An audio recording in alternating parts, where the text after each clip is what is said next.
नमस्कार विद्यार्थी मित्रांनो, तुमचं सर्वांचं स्वागत आहे आपल्या अजनी करिअर अकॅडमी या यूट्यूब चॅनलला। आज आपण या व्हिडिओतून बघणार आहोत छत्रपती शिवाजी महाराज यांच्याविषयीची महत्त्वाची माहिती। छत्रपती शिवाजी महाराजांच्या जन्मापासून तर त्यांच्या मृत्यूपर्यंत थोडक्यात परंतु महत्त्वाची माहिती तुमच्यापर्यंत या व्हिडिओतून तुम्हाला मिळणार आहे। मग तुम्ही विद्यार्थी असो किंवा एक जागरूक नागरिक असो, तुम्हाला या माहिती तुमच्या जवळ असणे हे अतिशय आवश्यक आहे। चला तर मग सुरू करूया आपण छत्रपती शिवाजी महाराज यांच्याविषयी माहिती।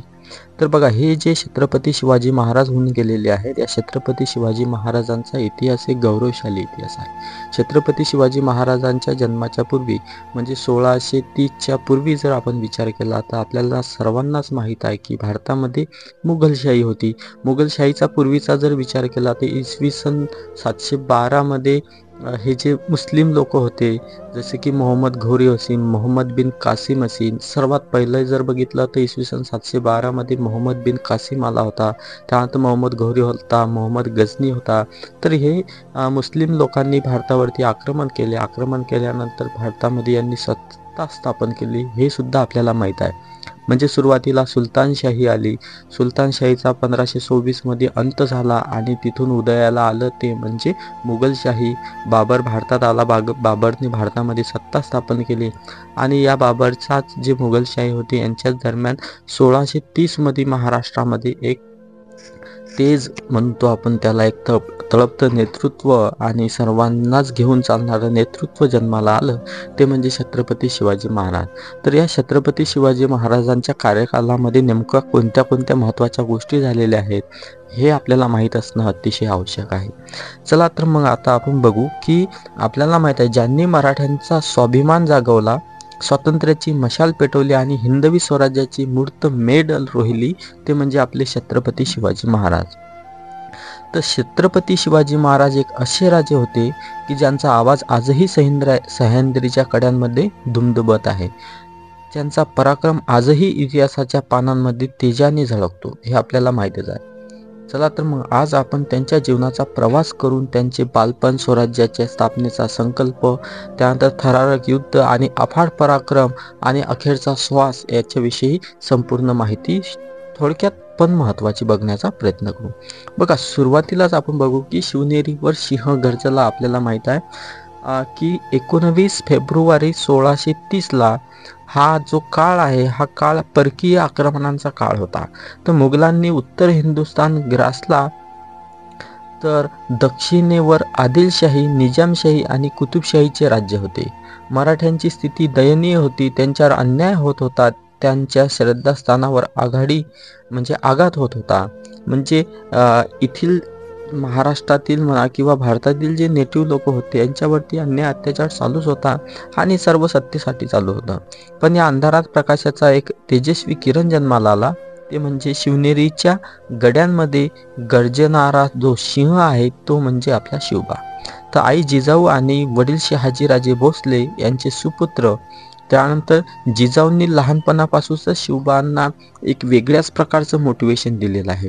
म्हणजे वेगळ्या प्रकारचं मोटिवेशन दिलेलं आहे म्हणजे शूर, पराक्रमी, त्यानंतर रामायण, महाभारत, चाणक्यनीती, त्यानंतर दुसऱ्यांविषयी आदर, त्यानंतर दुसरे सर्व समान आहेत अशी भावना छत्रपती शिवाजी महाराज यांच्या मनामध्ये त्यांनी बिंबवली। आणि त्यांनी म्हटलं की बाळा, तू फक्त राजा नाही होणार, तर तू एक स्वराज्यकर्ता होणार आहे। असे लहानपणामध्येच त्यांना छत्रपती शिवाजी महाराजांना त्यांच्या आईने काय दिले होते, धडे दिले होते। आणि त्या शब्दांना साक्ष ठरली म्हणजे ती छत्रपती शिवाजी महाराज यांची भवानी तलवार। शेवटी स्वराज्याची शपथ छत्रपती शिवाजी महाराजांनी घेतली, ते म्हणजे रायेश्वरच्या मंदिरात। तर बघा, 1645 मध्ये शिवरायांचं वय जर बघितलं आपण तर 15 वर्ष होतं। शिवराय आता तारुण्यात पदार्पण करत होते। पुण्यातील रायेश्वर मंदिरात शिवराय आपल्या मावळ्यासह उभे होते। त्यांनी तलवार उपसली आणि म्हटले, मावळ्यांनो, ही मातृभूमी आपली आहे, पण ती आज परकीयांच्या जुलमाखाली आहे। आपण या भूमीला मुक्त करू, स्वराज्य स्थापू आणि अन्यायाविरुद्धात लढा उभारू आणि लढू। आणि त्या दिवशी स्वराज्याच्या स्वप्नाचा पहिला अंक सुरू झाला। त्यानंतर आपल्याला जर बघितलं आपण तर स्वराज्य स्थापनेची पहिली पावले त्यांनी उचलली, ते म्हणजे 1646 आणि 47 मध्ये शिवरायांनी पहिला किल्ला जिंकला, तो म्हणजे तोरणा। आणि लगेच रायगड, पुरंदर, सिंहगड, रोहिडा यासारखे किल्ले घेत स्वराज्याचा पाया मजबूत केला. एकदा तोरणा किल्ल्यावर मोठी संपत्ती मिळाली.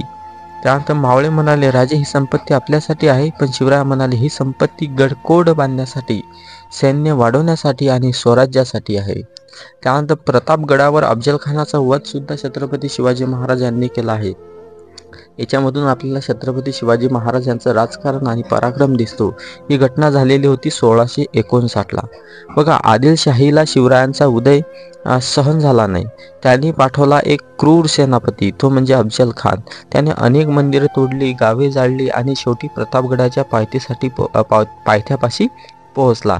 त्याने शिवरायांना संदेश पाठवला, शिवाजी चल आपण भेटूया, मैत्री करूया. मावळे घाबरले, पण शिवराय हसले, मैत्री हा तर कपाटाचं जाळ आहे. त्यानंतर म्हणजे कपटाचं जाळ आहे असं छत्रपती शिवाजी महाराजांना वाटलं. शिवरायांनी योजना आखली. त्यावेळी जिजाऊंनी त्यांना भवानी तलवार दिली आणि सांगितले, बाळा, हा कपटी खान तुला संपवायचं ठरवतय, पण तू सावध राहा. प्रतापगडाच्या पायथ्याशी भेट झाली. खानाने शिवरायांना मिठी मारली आणि त्याच क्षणी त्यांच्या कार्ट्याने शिवरायांचा गळा आवळण्याचा प्रयत्न केला. पण शिवराय सावध होते. त्यांनी एका क्षणात वाघनखे खानाच्या पोटात भोकसली. अफजल खान धर्तीवर कोसळला. त्याच्या सैन्यावर शिवरायांनी हल्ला चढवला आणि अफजल खानाचा संपूर्ण फौजेचा फडशा पाडला. स्वराज्याचा पहिला मोठा विजय हा छत्रपती शिवाजी महाराज यांनी मिळवला. त्यानंतर शाहिस्ते खानावर गनिमी कावा, लाल महालाची कहाणी तुम्हाला माहितीच असेल. 1663 मधली. मुघल सम्राट औरंगजेबाने शिवरायांना रोखण्यासाठी शाहिस्ते खान नावाच्या बलाढ्य सेनापती पाठवला. त्याने पुण्यातील लाल महालात तळ ठोकला. शिवरायांनी गनिमी काव्याचा वापर केला आणि मध्यरात्री मावळ्यासह लाल महालात घुसले आणि त्यांनी शाहिस्ते खानावर जोरदार हल्ला केला. शिवरायांच्या तलवारीने शाहिस्ते खानाची 3 बोटं उडाली. तो पळत सुटला आणि औरंगजेबाची नाचक्की झाली. त्यानंतर जर बघितलं आपण तर सिंहगडचा पराक्रम आपल्याला माहीत असायला पाहिजे, तो म्हणजे तानाजी मालुसरे यांचा. 1670 मधली ही घटना आहे. मुघलांच्या ताब्यात गेला होता तो सिंहगड. त्यानंतर शिवरायांनी आपला विश्वासू सरदार जो होता तानाजी मालुसरे यांना आज्ञा दिली, हा गड पुन्हा स्वराज्यात आला पाहिजे. शेवटी गड आला, पण सिंह गेला. तानाजींनी प्राणाची आहुती दिली, पण सिंहगड पुन्हा स्वराज्यात आला. स्वराज्याचा सर्वोच्च क्षण म्हणजे रायगडावर राज्याभिषेक. छत्रपती शिवाजी महाराज यांचा राज्याभिषेक 1674 मध्ये झाला. तर शिवराय आता छत्रपती झाले. 6 जून 1674 रोजी रायगडावर राज्याभिषेक झाला. जय भवानी जय शिवाजी संपूर्ण हिंदुस्थानात आनंदोत्सव साजरा झाला. त्यानंतर शेवटचा संघर्ष जर आपण बघितला तर ते बघायला मिळेल आपले 1680. शिवरायांनी 1680 मध्ये रायगडावर अखेरचा श्वास घेतला. मावळ्यांनी ओरडून विचारले, राजे आम्हाला सोडून कुठे चाललात? शिवरायांचे उत्तर ऐकून आले, मी आहे, मी असणार आहे, माझे विचार आहेत, माझे स्वराज्य तुम्ही पुढे न्यायचे आहे. बंधू आणि भगिनींनो, आजही आपल्या शिवरायांचे विचार जिवंत ठेवायचे आहेत आपल्याला. त्यामुळे छत्रपती शिवाजी महाराज यांच्या विचाराला जर पुढे न्यायचं असेल तर संपूर्ण महाराष्ट्र नव्हे तर संपूर्ण जगभर आपल्याला छत्रपती शिवाजी महाराज यांचे विचार पेरावे लागणार आहे. छत्रपती शिवाजी महाराजांचं कार्य पेरावे लागणार आहे. छत्रपती शिवाजी महाराज यांच्या जीवनामध्ये भरपूर साऱ्या लढाया झाल्या, ते आपण याच्यामध्ये बघितल्या नाही, महत्त्वाच्याच गोष्टी बघितल्या. तर बघा, छत्रपती शिवाजी महाराज यांचा इतिहास हा अतिशय महत्त्वाचा इतिहास आहे. छत्रपती शिवाजी महाराज यांचा इतिहास सुरू म्हणजे यांचा जन्म 1630 झाला आणि मृत्यू 1680 झाला. आणि या 50 वर्षामध्ये छत्रपती शिवाजी महाराजांनी म्हणजे अजरामर होईल असं साम्राज्य स्थापन केलं. जे हिंदवी स्वराज्याची स्थापना छत्रपती शिवाजी महाराजांनी केली, ते हिंदवी स्वराज्य आजही जगाच्या कानाकोपऱ्यामध्ये आपल्याला बघायला मिळतं. याच हिंदवी स्वराज्यामुळे लाखो लोक प्रेरणा घेतात. या छत्रपती शिवाजी महाराजांचा पराक्रम गडकोटच नव्हे तर जगभरात पसरलेला आहे. छत्रपती शिवाजी महाराज यांच्या विषयी जर बोलायचं झालं तर छत्रपती शिवाजी महाराज यांचं हे जे चरित्र आहे, जे त्यांचं आयुष्य आहे, हे अतुलनीय आहे. त्याच्याशी तुलना आपल्याला करता येणार नाही. तर अशा छत्रपती शिवाजी महाराजांचा इतिहास आपण या व्हिडिओच्या मार्फत थोडक्यात पण महत्त्वाचा सांगण्याचा प्रयत्न केला.